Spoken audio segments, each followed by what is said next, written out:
When I was 11 and my brother was 13, I became full of envy that he was now old enough to drive a tractor on the farm. However, his first tractor driving experience did not end well. He was given the task of rolling the field with a heavy roller. This is a mind-numbing job, driving up and down the field for hours very slowly. But for a 13-year-old and his 11-year-old brother, it was the most exciting thing in the world. My dad's instructions to my brother were clear. When you finish, stop the tractor and leave it in the field.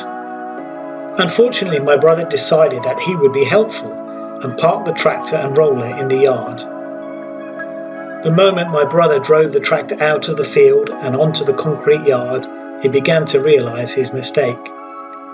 The brakes were poor, and he simply did not have the strength and experience needed to bring the tractor to a stop on the slight downhill slope of the yard.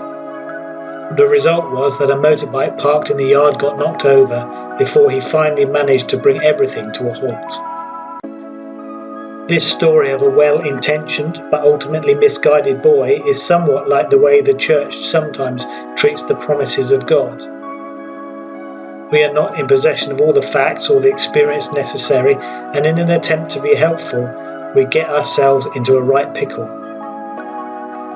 Over the last few sessions, we've been looking at the Jehovah names of God, the compound names where the character of God is revealed by his name. Today we're talking about the characteristic of God revealed to us in Exodus 15, Jehovah Rapha. I am the Lord your healer, or I am the Lord your doctor.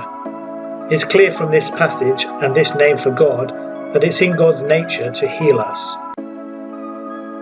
However, over the years I've seen many well-intentioned but misguided interpretations of this characteristic of God.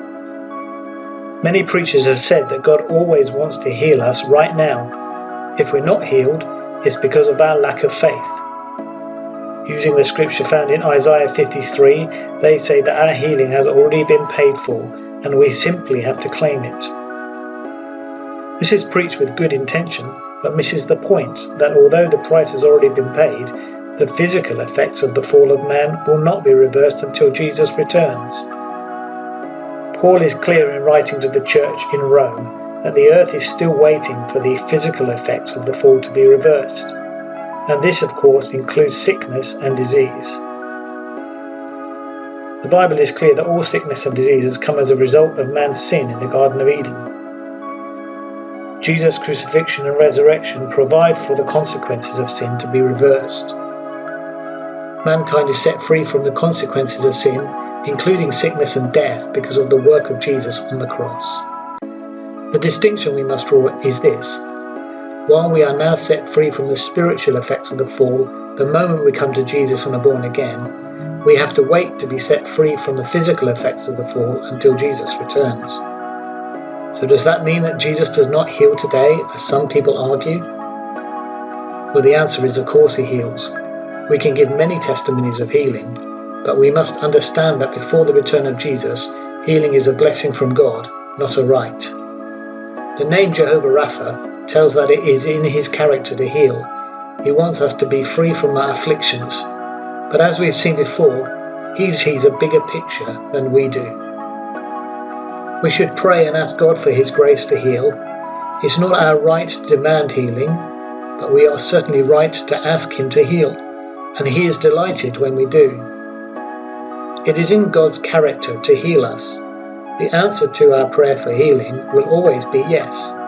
But as with many of our prayers, the answer could be yes, or yes but not now. Like my dad who knew the brakes on the tractor were poor, sometimes God says, park it in the field. This is not him spoiling our fun. He can see the bigger picture and knows better than we do. We cannot answer why some people are not healed this side of Jesus' return, but we can say he knows better than I do. If we believe that it's in God's character to heal us, how will that change what I do and how I pray?